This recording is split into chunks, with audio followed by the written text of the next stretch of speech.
Señores ministros, representantes de la Asociación por los Derechos Civiles, representantes del Instituto Nacional de Servicios Sociales para Jubilados y Pensionados y asistentes a la audiencia, buenos días.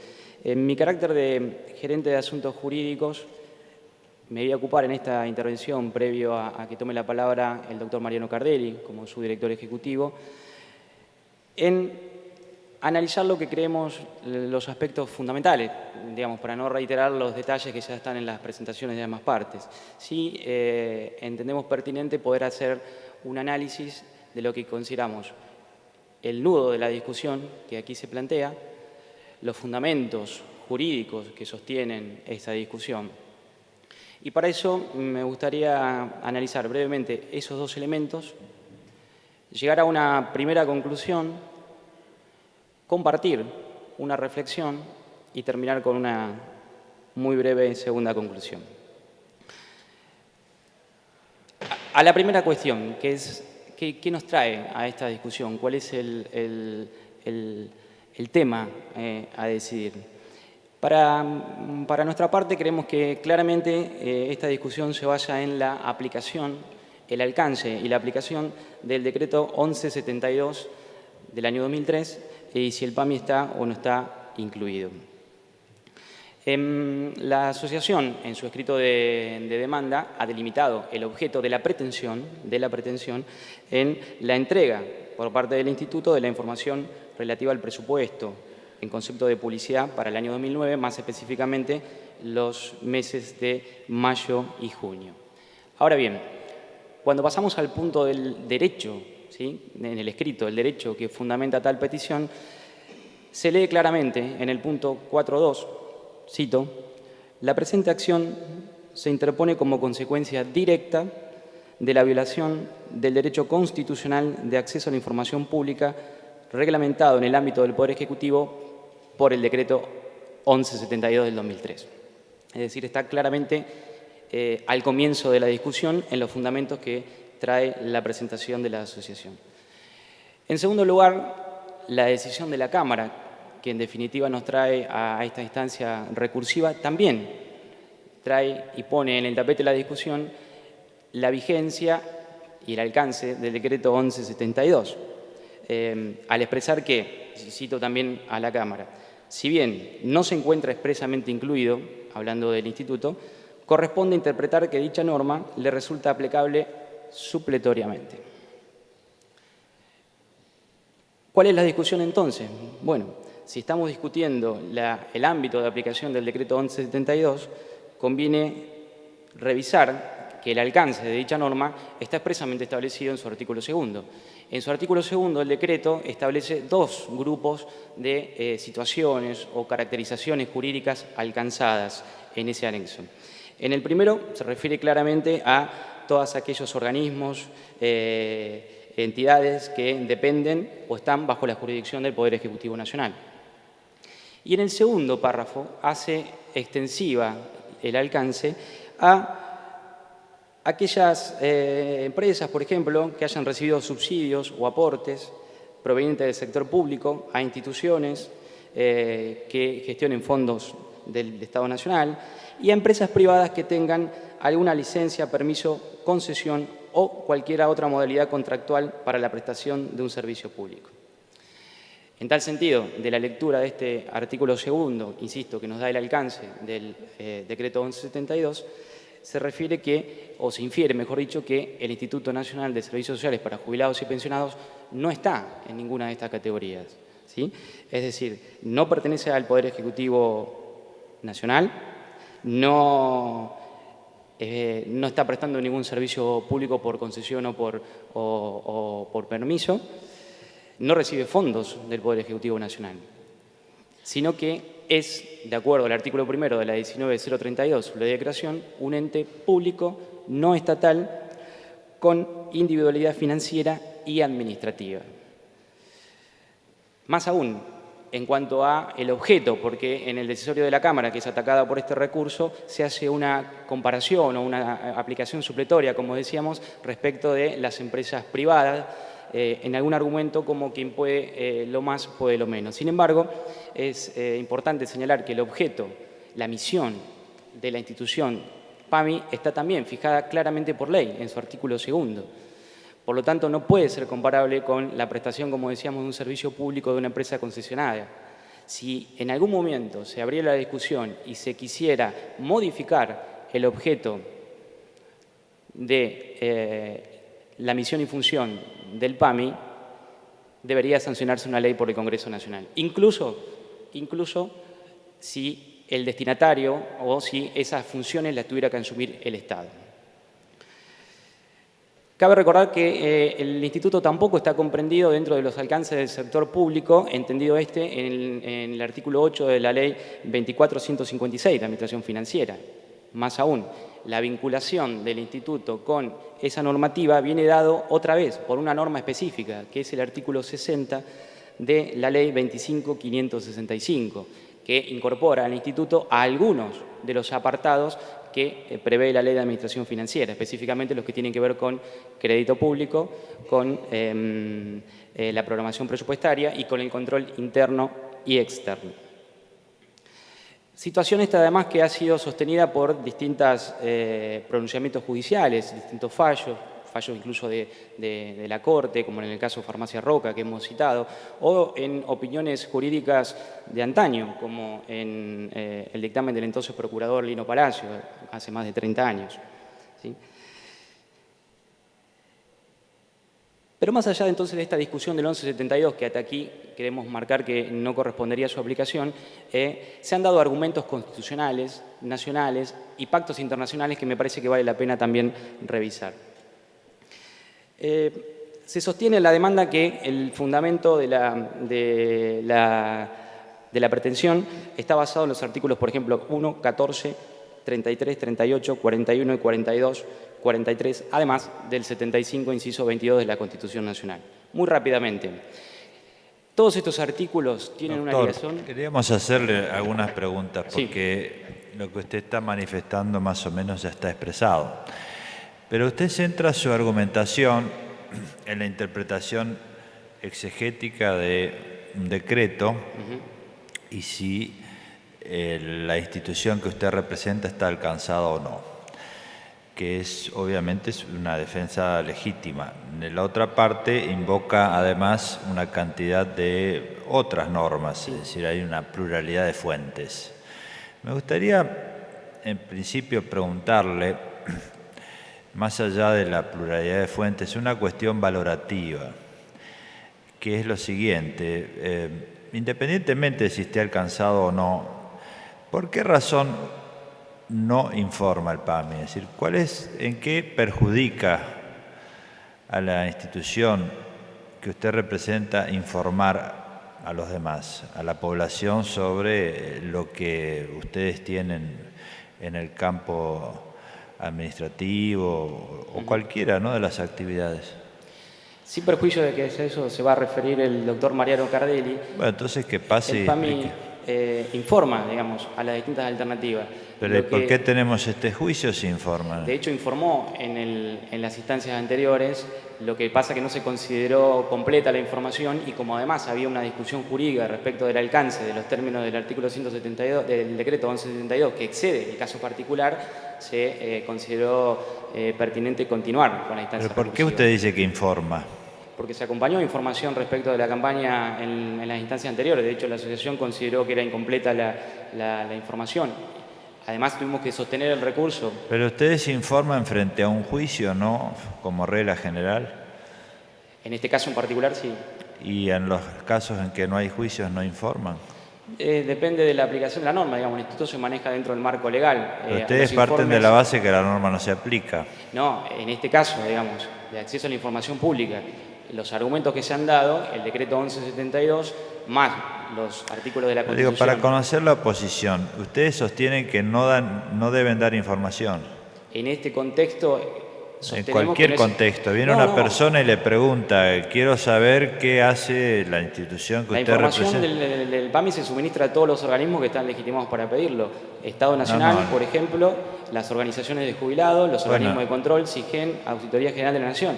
En este caso, como el fundamento fue la vigencia Lo leí textual, la vigencia, había una supuesta obligación del instituto en virtud del decreto 1172. Por lo tanto, teníamos que discutir jurídicamente. La discusión jurídica se llevó adelante en el juicio, se acompañó la información y se continuó la decisión jurídica porque es importante establecer claramente el alcance de las normas. Bueno, pero usted sostiene que le perjudica o no le perjudica dar esa información. ¿Por qué razón no la dan en forma pública? Insisto, la información se dio cuando se solicitó... En esta causa, yo le pregunto claro. de forma pública, ¿por qué no la dan? El resto de la información se da en forma pública cuando se pide por los canales que se corresponde. ¿Va cualquier persona, la pide y se la dan? En general sí, van a las asociaciones de jubilados, hay consejos participativos, están los organismos de auditoría. Justamente el objeto de esta pretensión en la campaña publicitaria de ese año, además, se llevó adelante bajo un proceso de licitación pública, que fue lo que se informó incluso en la causa. Entonces, ¿ustedes no tienen objeción de dar información pública a cualquiera que lo presente? Exactamente. Lo que sucede es que corresponde, como somos una institución jurídica y como además tenemos otros planteos que se discute Pero, esto... doctor, concretamente, si va una persona y le pide información pública, que considera que es pública, ¿ustedes no tienen objeción en dársela? Si está dentro de las personas que están dentro del colectivo de los jubilados o hay una pretensión legítima... Sí. Cualquier jubilado puede ir y pedirla. Sí, correcto. Se hace así. ¿Y le dan información sobre qué? ¿Sobre la actividad contable, la publicidad, sobre todo? Depende de la profundidad, digamos, de la información. El instituto es un organismo administrativo muy grande. ¿Qué quiere decir la publicidad, la profundidad de la información? ¿Qué quiere Hay decir? datos agregados que son públicos y están en la página web, hay otros datos que se puede conseguir y hay otros que quizás son datos muy minuciosos.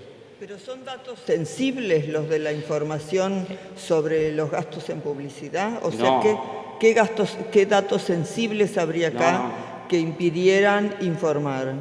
No se trata no hay datos sensibles. No es un dato. Entonces, en este caso no. Es una información, o sea, entonces la discusión es jurídica puramente teórica. O sea, no con ningún efecto práctico. El único efecto sería el teórico de hacer una discusión jurídica y ganarla.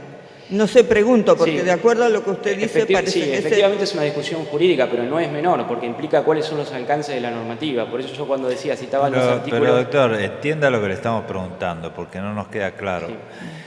Usted dice que no está alcanzado por este decreto. Ni por ninguno de los fundamentos que se citaron. Supongamos que esa es la posición que usted la presenta. Por el otro lado dice que la información de la cual se está hablando no es sensible, que el instituto que usted representa no tiene problemas en darla, no le causa perjuicio y que además cualquier persona puede solicitarla.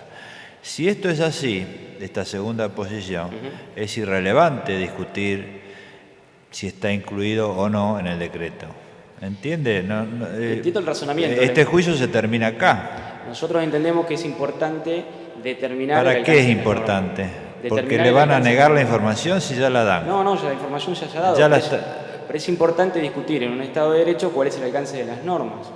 Porque este es un caso particular. Pero para que haya caso, tiene que haber una controversia con un aspecto concreto, no una declaración abstracta.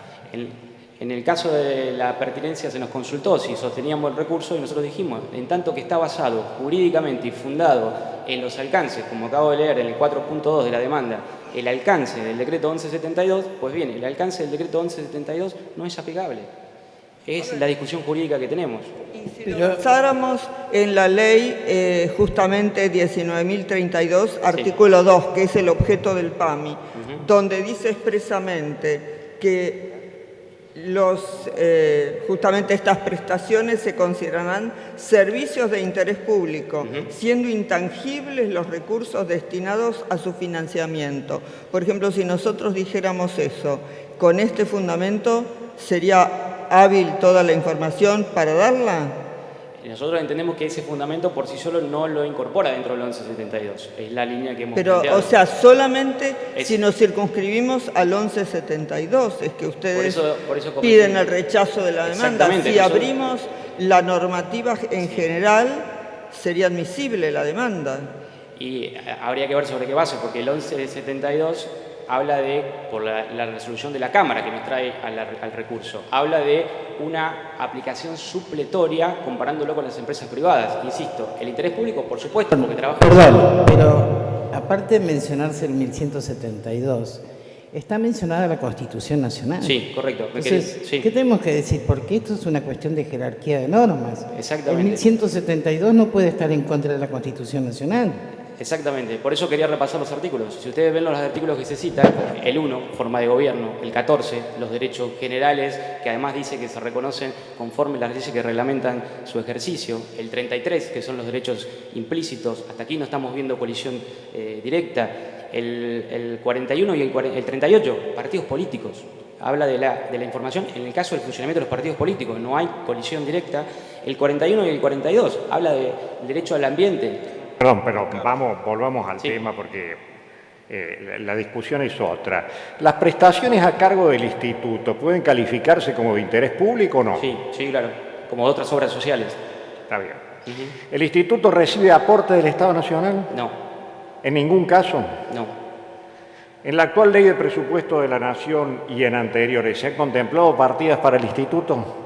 Los recursos del instituto están fijados por ley, que se informa en virtud de la ley 25.565 al presupuesto nacional, pero no hay transferencia de partidas de ninguna índole del Poder ¿Pero Ejecutivo. está en el presupuesto nacional?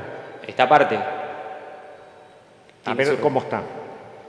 Se informa en virtud de la ley 25.565 la programación presupuestaria, pero los fondos son de asignación directa en virtud de la ley. No pasan por el Ministerio de Economía, no recibe partida del Ministerio de Economía, no necesita aprobación del Ministerio de Economía. ¿El instituto actualmente está intervenido o no? Está a cargo de un director y un subdirector ejecutivo nombrado, pero no... Sí, ¿nombrado por quién? Por el Poder Ejecutivo. Ah, por el Poder Ejecutivo. Sí. Gracias.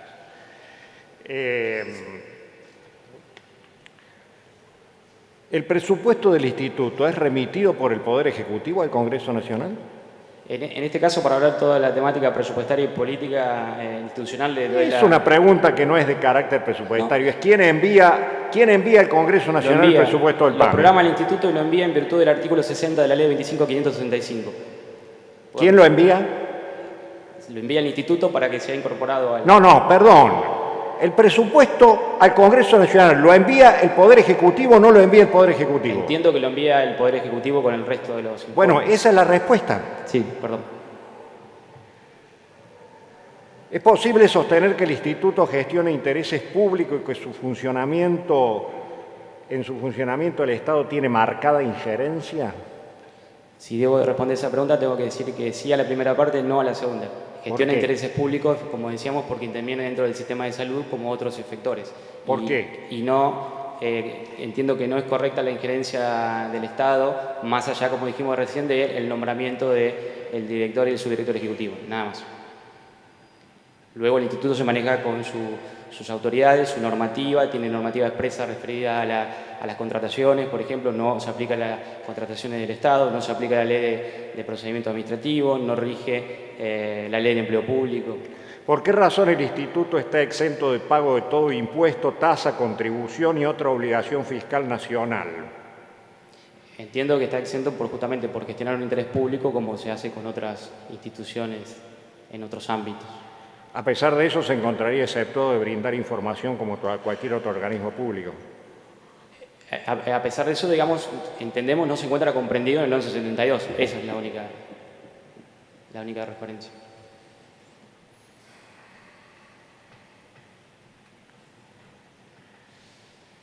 ¿Por qué razón el instituto que gestiona intereses públicos no debería permitir que cualquier interesado conozca los gastos? Entiendo que sí, debería intervenir, por eso decía que la discusión es... Esta es la clave de lo que estamos discutiendo. ¿Cómo? Esta es la clave de lo que estamos discutiendo. Sí, estamos discutiendo a nuestro juicio los alcances de ese decreto porque lo trajo la parte. La información, en este caso puntual, se brindó en las instancias previas.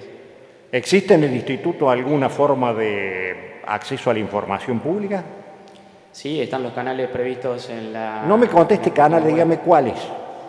Los consejos, concretamente, por ejemplo, al colectivo interesado, los consejos participativos federales, las instancias de control de la SIGEN y las auditorías de la Auditoría General de la Nación, por ejemplo, además de los informes de cualquier... Pero ¿por cuál de esos medios? La Auditoría General de la Nación sabemos que lo controla y eso lo hace solamente con los organismos públicos, por ley. Dígame una cosa con respecto a los actores aquí, o sea, ¿cuál es la forma que tienen ellos de acceder a la información del PAMI? En general, los principales interesados, a través de los que son los afiliados, a través de los consejos participativos. No estoy hablando de los afiliados, estoy hablando del caso que nos tiene en cuestión. ¿Quiénes en este momento están pidiendo los gastos en publicidad del PAMI? ¿Cómo acceden a esos gastos de publicidad? Por algún pedido por nota, no hay ningún tipo de inconveniente.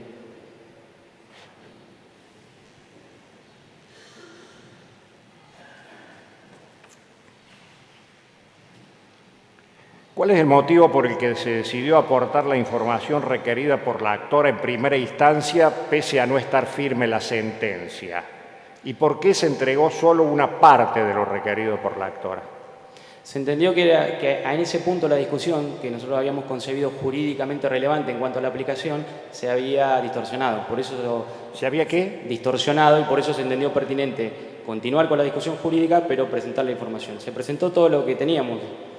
Si hay algún otro detalle, eso tendríamos que verlo con la parte. Se presentó toda la información relevante. De hecho, la mayor erogación ahí está prevista en la campaña que se hizo en ese año, que fue, como decía, por licitación pública.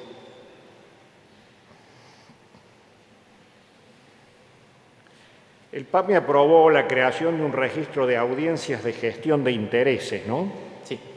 ¿Por qué razón considera que no debe adoptarse igual temperamento respecto de las previsiones de acceso a la información pública contempladas en el mismo decreto? Bueno, eso fue una valoración que se hizo en su momento, en ese año 2004, que es donde se dictó la resolución, y la conducción del PAMI en ese momento entendió pertinente adoptar esos mecanismos del 1172. Quería hablar el señor Nardelli, por favor.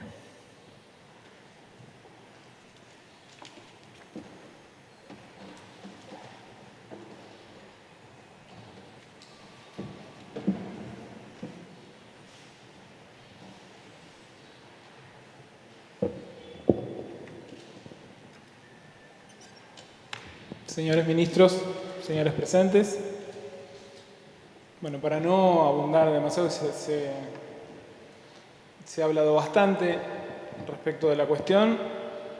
Solo quiero decir que en mi carácter de subdirector ejecutivo consideramos que es cierto que el derecho a la información es un pilar del Estado democrático.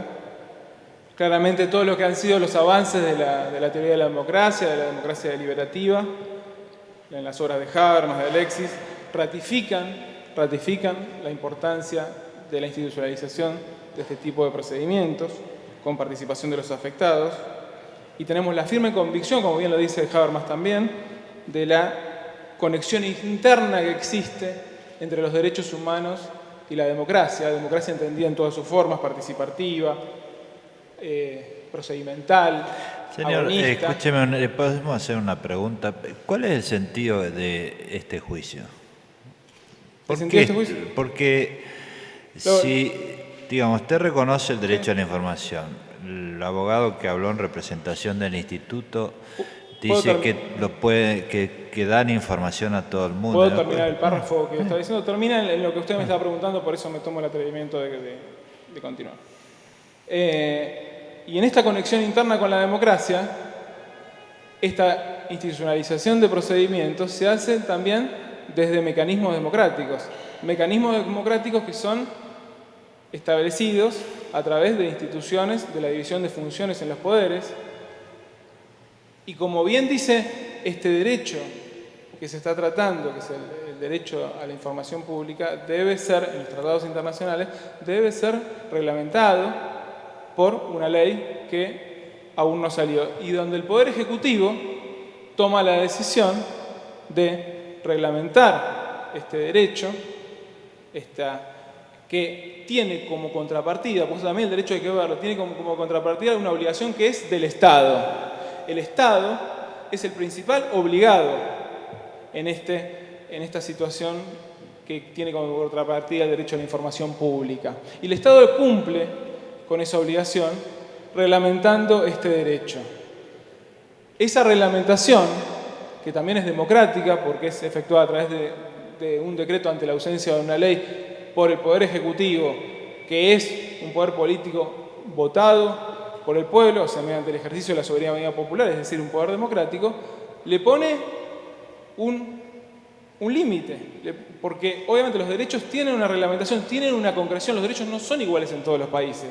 La concreción, como bien lo dice Habermas, de los derechos en cada país es particular. Y yo entiendo que lo que se está discutiendo en este juicio es ver si esa concreción particular que hace el decreto 1172 del derecho a la información pública es adecuada a los tratados internacionales de los derechos humanos de acuerdo a lo que se considera desde nuestra perspectiva histórica, social, argentina.